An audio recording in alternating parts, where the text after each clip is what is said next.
Hello, welcome back. Sean here, Mountains Garage. It's Christmas week, and I hope you're enjoying all the holiday can bring. I have been pretty busy, but I found a few hours to start working on the hot side turbo piping for the 64 Dodge Dart LS swap. Ran into a few parts snags, all typical stuff. I've been going through all my boxes and totes of miscellaneous turbo parts because I've built a few setups and always buy extra because that's what I do. If you get a deal, you can buy it in bulk. Why buy one when you could buy 100? And I get looking through that stuff and get distracted by parts for other projects, and well, you know how it goes. So we got some stuff done. Here it is. I cleared off the table of the Powermatic bandsaw, which, like everything else horizontal, had become a storage device. I pulled the exhaust manifolds back off the Dart, and I'm going to start by cutting off the flange, and then I will surface the ports where they join the head, sandblast the rest of it, and get it ready for modifications. I should have enough parts by the end of the week to start mocking up the hot side of the turbo system. You know the old expression, it really cuts like butter. They're already looking a lot racier. I went ahead and cut the extra bosses off. That particular one, the inside of the manifold has that same shape. If you cut that one completely off, you'll have to put a big patch in it. Where these are going upside down, I'm just going to grind that smooth and the rest of them smooth. If you had to get these bolts out, I've said it before, if your life depended on it, they'd all break. But when you don't care and you hit them with an impact, they just come right out. Well, that's a couple hours of dirty work, but we've come a long way. I blasted them, which is always nasty. The flange I bought is a mild steel piece. I had to blast that too because it was all rusty. And I've given a preliminary belt sand. I'll finish it up when I'm done welding on it. It's amazing how warped they are. They're not really warped, they're just not flat. So much better chance of getting a good gasket seal with a little bit of time on the belt sander. After the last video, I received some excellent subscriber suggestions. One of them is to run a down and forward manifold on the driver's side, and it almost fits. However, it interferes, that portion of the manifold, the one that's on the other side, hits hard into the steering box, and you'd have to put quite a crimp in that. Down and forward probably would make a nicer looking crossover pipe. Instead, I'm going to have to loop around, but that's what I'm up against. Everything else fits nice. So I've got 3 bolts in each side. I'm just using stock replacement bolts, Dorman, because they're stock manifolds. Why not? Now I'm going to build this whole setup with no head gaskets in it, no exhaust gaskets in it, no gasket on the turbo, but the crossover pipe will have a flexible coupler, and the passenger side manifold is likely going to contain the flange itself, so that can go up and down a little bit, no problem. And then the flex pipe should allow it to bolt up. So I do have 3 bolts in each side, and they're tight, so you got to take as much air out as possible, but gasket dimensions, you have to allow for some wiggle room. On the passenger side is just going to be a simple loop right into the back port on the T4 flange. Turbo is going to be in this range somewhere, if you can see my hand here.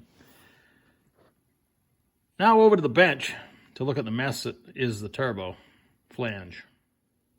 So in concept, this is exactly what I wanted for a T4 flange. It's going to mount like this. Passenger side manifold coming here. This is going to head over to the driver's side.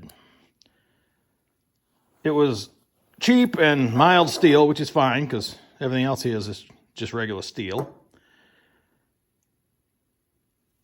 Conceptually, it's correct, but you have to run bolts or studs because the threaded hole's too close to the pipe piece is too big, so you're not going to get a nut on this side. We can work around that. It's fine thread metric. M10 bolts can be 1.25, 1.5, or 1.75 thread pitch. I have lots of metric bolts, so I found some bolts. The gasket fits the turbo holes fine. The turbo holes are in the right spot. But this piece of junk, you can't get any more than 2 bolts in any position or it's going to bind up. The turbo itself has to have a stud in this corner, the way the housing's made, no big deal. And upon further inspection, this thing's cracked anyway. So this piece of junk is not going to be used. I'll have to come up with something better. I'm still missing a few parts. Hopefully it won't hold me up. I have a couple of regular T4 flanges that I could try to make some arrangement like this. So for tonight anyway, this project is taking a turn. But there's always something else to do. My bench is starting to look like a plumbing warehouse. I have a box of 2.5 Schedule 40 L's, different designs. I'd prefer if these were Schedule 10 because they'd be a little bit lighter but still structural, if you will. But this is what I have to continue the manifolds. In comparison, this is a Schedule 10. This is only a 2-inch, but still very strong.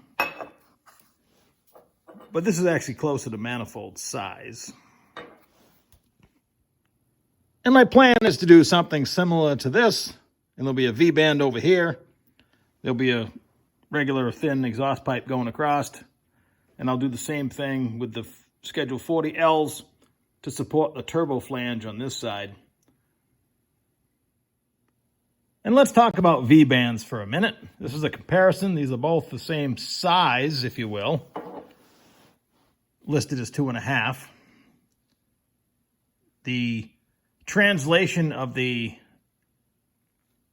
V-band sizes leaves a little bit to be desired. Sometimes a 2.5 is listed as a 2.25, and a 3-inch is listed as a 2.75. It's confusing at best. So that aside, these are the same basic application. The clamp on this one has a small 1/4-inch bolt. This one has a 5/16-ish size. It's actually metric, but this has definitely a more substantial T-bolt. The flange itself, these are flat, and these have an interlocking ring for sealing. These are nice, but you want to weld with the V-band tight. Weld both sides and let it cool, or you'll never get this to line up again. That's been my experience. If you weld it clamped, I actually take the nylock nut off and find a metric nut that's correct. Tighten it right down. Weld both sides. You won't have any trouble. Then it'll go back, come apart and go back together many times if you have to. It's easy to gall the threads on the T-bolt, so don't use air power. These I like to use downstream. For the regular exhaust system, these are great. You don't have to worry about warpage. They'll bolt up no problem. But pre-turbo, it's a chance to have a leak, I suppose. They'd probably be fine, but given the choice, I'll take the interlocking flange on the engine side of the turbo. See, downstream, those are just fine. In fact, I use them for exhaust systems all the time. And you can put the heavy-duty clamp on this style. The clamps will interchange. If you want to get good quality clamps, go to your local heavy-duty truck shop or truck stop. That's where all the good stuff comes, because this is common on heavy-duty trucks. All the way up to 5 or 6 inch. Now let's talk about flexible couplings. I want one on the pipe that's going to go between the driver's side and the passenger side to allow for expansion and allow for misalignment. All things that'll happen. It'll make it a lot easier to go off and on if you have a little wiggle room once again. So there's different styles and different price points as usual. The cheapest one, and these were initially really popular until people found out that sometimes those braids can break loose and go through your turbo. So these are fine downstream on your exhaust, but not on your hot side for your turbo because it's possible they could break away. Now, I'm running an $80 turbo, so I'm not going to cry too much if something goes through it, but if I can prevent it for a few more dollars, of course I'm going to. So the next step is these are lined in the middle. Still got the big woven braid piece on the outside. And these are supposedly sealed, and I believe they are, and these could go on the hot side. No problem, but just for a few more dollars, we're talking $30 maybe. This is a bellows. It's a really nice piece. It's the right size. You can put it anywhere on the pipe. It's actually like a spring almost. It's just a little bit of flexibility, nice and smooth inside, easy to weld, nice and thick. Whereas this, you have this braid to deal with. This is going to weld pretty easy. Definitely the hot setup. And this big 3-inch piece, I'll probably put in the downstream pipe, maybe. I've had this for quite a while. Someday I'll put it in a downstream pipe because it's braided on the inside. I ended up ordering another T4 turbo flange. This basic design, other than it's stainless and has the V-bands with clamps already on it. So it'll be actually thinner and lighter. I'm hoping there's enough area to maybe get a wastegate in here somewhere. We'll see. And the holes are straight through, so I can do nuts and bolts, which is going to be way easier bolting on the turbo, especially on the car. So that might make it here before Christmas, but if not, next week. Given enough space, the possibilities are endless to do. This is actual stainless pipe. This would go, they sell a T4 turbo flange with just the 3-inch hole. So that'd be good if you were coming at it from a different direction. I'm not too cramped on space, but not exactly, have a lot of extra either. So this might not be the hot setup because this is pretty tall. I'm currently looking for,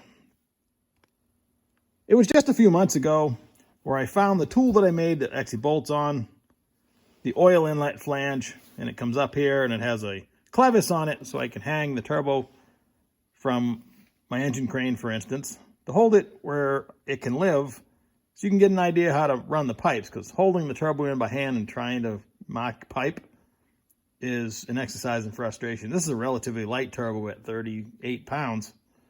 Most of them are around 50, but still, holding almost 40 pounds at arm's length while trying to be accurate with measurements, not going to happen. So I guess I'll either got to make another one or continue to look. And looking around here ends up to me finding lots of distractions.